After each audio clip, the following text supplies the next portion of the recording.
Last time on Take One, we learned about the Spirit of Boise Balloon Classic and Froggyland, a museum in Croatia. On this week's episode, Boise Pride and the Jump Building. And just for laughs, can cows be potty trained? And we'll also review some Met Gala fashion. These stories and more, up next on Take One.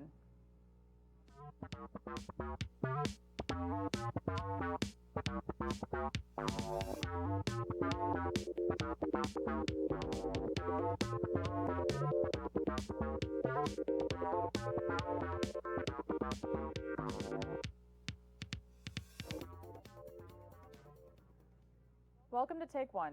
I'm Sierra Lewis. This past weekend, Boise celebrated Pride for the 32nd year. The Boise Capitol grounds were transformed into a concert and festival for locals to enjoy, and a parade wrapped around downtown for supporters of the LGBTQ+ community. The festivities lasted 3 days and hosted many local and national artists and performers throughout the day. There was an abundance of rainbow flags, drag queens, love, and support for those who attended. Everyone was excited to join this year's in-person events after last year's event was switched to online. Boise Pride was also changed from June to September because of many setbacks due to COVID. There were still many precautions taken, including proof of vaccination or a negative COVID test before you could enter the festival grounds. Everyone is glad that Boise Pride is back and bigger than ever. If you would like to learn more or get involved, visit boisepridefest.org. Pride Month is coming up in October, so look out for more local events. And happy Pride. Now over to you, Skylar. Thanks, Sierra. This is an update from a previous episode on the California versus Activision Blizzard lawsuit. California is accusing Activision Blizzard of shredding documents. The company is now coming under fire after reportedly encouraging employees to talk to the private law firm WilmerHale and to not talk to state investigators. They then turn around and deny access to the information shared with WilmerHale, labeling it as confidential. WilmerHale most recently helped Amazon stop its workers from unionizing in Alabama. Activision has even removed its labeling from any promotional material for the latest Call of Duty. All of these actions show a company that is trying to keep the genie in the proverbial bottle and are failing at every turn, as reportedly World of Warcraft player counts are down by 3 million players, cutting the player population in half. The Overwatch Esports League is losing Kellogg, T-Mobile, Coca-Cola, and State Farm as sponsors. And finally, Activision Blizzard stock has fallen by 20% since February. It does not look good for Activision Blizzard. In other news, have you ever been confused about that huge building that sits right next to the freeway? Annie Mechikoff tells us more about what the Jump Building has to offer. Almost like a huge playground, Jump offers fun experiences for all ages. I'm Annie Mechikoff, and this is what to know about Jack's Urban Meeting Place. Located in the heart of downtown Boise, Jack's Urban Meeting Place, otherwise known as Jump, is a quirky location filled with tractors, a 3-story slide, and all sorts of fun attractions. Jump was first started by Jack Simplot, the man who built the largest potato farm industry in Idaho in 1929. When planning began, he wanted a museum to display 52 of his tractors from his collection. After his death in 1999, the foundation proposed a $100 million creative meeting space in addition to the tractor display. Jump offers classes in their makerspaces, including cooking, crafting, exercising, making music, and more. With these creative spaces, Jump seeks to encourage innovation, exploration, and discovery. With a beautiful terrace and outdoor kitchen, elegant gardens, and seating areas on the roof, it's also a great place to just meet up and hang out. Visitors can find fun, quirky exhibits and artworks around every corner and are sure to discover something new every time. The Activity Center is sure to amaze you and bring out your inner child as you explore and create. I'm Annie Mechikoff, and that was what to know about Jump. Wow, I never knew that about the Jump Building. Me and the boys are going to have to go and spend a day over there. Make a day of it. Now, over to Jenna. Thanks, Skylar. Boise State women's soccer is overall 6-2 as they took on CSU Bakersfield last Friday. The Broncos played the Roadrunners at home and won 4-1. Their next game will be Friday, September 24th at UNLV. You can watch the Broncos on the Mountain West Network at 8 p.m. The Broncos will play again at home Friday, October 8th against San Jose State. Boise State students can attend home soccer games for free by showing their student ID. Good luck to everyone playing, and as always, go Broncos. Hey Kyle, I know you're involved with some club sports. You want to talk about that really quick? Oh yeah. The men's rugby club here actually has 4 back-to-back-to-back home games starting October 2nd all the way to October 23rd. And on October 9th, when we play Eastern Washington here at home in an NCRC League matchup, it will be televised live on YouTube on the BTV network. Yes, that's so awesome. Make sure to tune in to our live broadcast of that. But let's head over to the Spec Studio and for some laughs. Wait. Kyle, did you already start? We're a couple segments in, but yeah. Sorry, I biked, as you can see, and am late. Is there someone to take care of this? Yeah, Thank I think we have you. someone who can do that. We have someone for everything here. So I heard you talking about rugby. Is Yeah. that this weekend? Is there a game?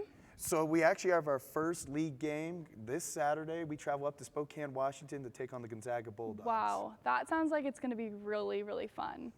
Here's a question I am sure is constantly on your mind. Can a cow be potty trained? Well, scientists in New Zealand say that if Ryan Seacrest can, then cows can too.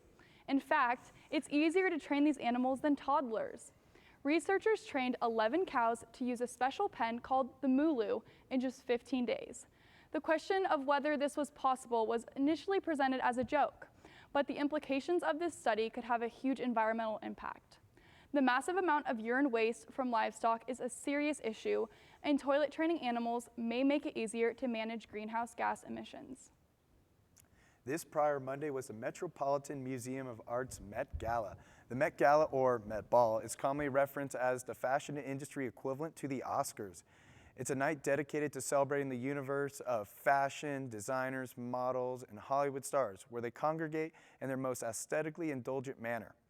It's usually hosted on the 1st of May, however, was postponed to September 13th in the lieu of COVID-19.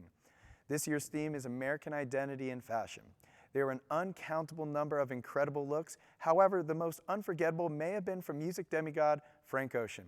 He arrived carrying a lime green robotic baby that was responsive to his own voice. In addition, he was wearing a black cap that said Dreamcore, a reference to an underground aesthetic movement that started to gain momentum this year. He was also sporting a chain from his recently debuted luxury jewelry line, Homer. It's speculated that Frank may have simply been babysitting for his pal Shrek, but nothing has been yet confirmed.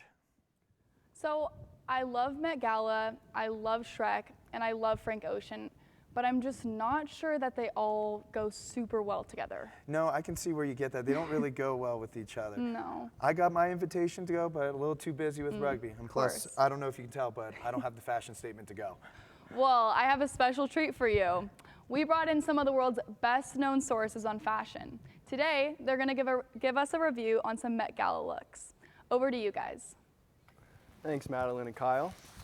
My name is Eric Ryan. I'm joined here today with Ryan Seacrest, Benjamin Luca, and yes, we are the biggest deal in the fashion industry. And that is why today we're going to be telling you about the great and not so great outfits featured at the Met Gala. Oh, yes. Yes, this year's theme was In America, a lexicon of fashion. Yes. And how do you guys think your outfits fit into that realm? Well, let me tell you. Okay, we'll have Ben go first. Yeah, I'll go first. Yeah, I'm going first. Go first. All right, Ben, well, go. as you can see, this trucker hat here represents the working class in America, as does my very realistic looking scrape on my leg. This was just what I had in the closet, you know. You What look about great. you? You look Right. cool. You're all dolled up. He looks really good. All right. Well, so this one, hear this about you. this gold little halo right here represents the gold rush that happened, and then 1920s. these was when the country was divided at one point during the Civil War. So this is the Union. All the right, well, enough Confederate. about that. So Let's get that's into nice. the real. Oh, okay. We're just gonna. Okay. Okay. Yeah. The real, for sure. the Yeah. real fashionistas out here. You know what I mean? Yeah. First up, we got Lil Nas X. Yeah, a lot of Yes. gold, a lot of gold. How do you ignore that outfit? You can't. You can't. You really can't. can't. I don't think you go to the Met Gala to ignore outfits. You go there to enjoy the gold. Yeah. Right, and he's just. Oh, I'm he's- enjoying the gold. He's so good at like being like, ooh, everyone look at me, you know. So I think he fit the job perfect. Yeah. Nailed man. that. I agree. I love looking at the him. built C-3PO Love look. looking at him. Next, we got Amon, looking like the sun. It's all right. I'm kind of curious about our little servant here on the right. Where we point with our pinkies. Yeah, that's class. That's high class. Yeah, little she servant got there on the her- right. With I don't know if that's the is right that part word, of the but- outfit? Couldn't tell you. Is that part of the We got Kim K. Kim K? Huh? looking chic. Who would know? As usual. I mean, how can you tell that's her? Yeah, how do You know, like, is Well, there I like mean- a lineup? It could be Kanye. That's what I'm saying. Kanye Why do we just and- assume it's Kim? some wide pants? Yeah. Kanye. I think it's a look. It's something. It's not. Yeah. Well, it's You're just black. halfway there with the. And even Okay. I'm big fan of this. last but not least, we got Kim Petras with Yeehaw. a horse on her Neck? stomach. That's a chest. Her whole shoulders. chest. That's a whole body. Now, Yeah, what do you is think that's all about? she trying to be like a Well, that's America. half woman, half horse? America. It America is. was built on horses. Yes. Really? Horsepower. Yeah. You ever had horse? It's really good. Oh, to eat. Yeah. Oh, I thought. Haven't. I've ridden on one before. Yeah, same. I thought that's what you were. Yeah. That's Aren't what you I a meant. vegetarian? No. I'm a pilgrim. Okay. Okay. Well, Well- something's not adding up. What do you guys think? Favorites out of these four? I got to go with Horse Girl. I'm going with She Slender, killed it. Slender Man. Yeah, That one's my I gotta go favorite. with Lil Nas, looking like a Lego man. Yeah. Well, who fit the theme the most? It's Horse Girl. Yeah, See? Slender Man. She's got my first. it's debatable. It is There is, debatable. But yeah, but we don't. I mean, You know we what can isn't? debate all night. Exactly. yeah. What's Let's not ju- debatable is that we're out of time. so Exactly. Ah, yeah. there we Let's just go, send it yeah. on back over to you guys. Thank you for the time. All right, thank you, boys. About 3 decades ago, a labor union in Chicago began drawing rats on their protest signs. So many people were confused and had questions. And then rat costumes were made for members to wear at events. It was like a scarier version of Chuck E. Cheese fighting for workers' rights. But obviously, the costumes were hot and not very well made. So they decided to switch over to a giant inflatable. You may be asking yourself, what's the rat's name? Scabby, a 12-foot tall rat with red beady eyes, pointy teeth, and outstretched claws. He was named Scabby after the slang term scab, which is used to describe strike breakers, people who work in place of those on strike. Scabby is a very controversial figure in society. People either really love or really hate him. Some families even take Christmas card photos with him. And well, there's a story of one lady who tried to stab the rat to death with a kitchen knife. In 2020, there was some legal fight about where the union was allowed to put up the rat inflatables. But in the end, local government decided that if the Supreme Court is going to uphold far more offensive actions, then a giant rat should be able to represent free speech. And that's all the time we have for you today. Thanks to the crew and writers for this episode. I'm Kyle Curry. I'm Madeline Molitor. I'm Ben Luca. I'm Eric Ryan. And I'm Ryan Seekert. Join us next time on Take One, where just maybe our old friend here, Eric, will do some magic for us. We'll see you next time on Take One.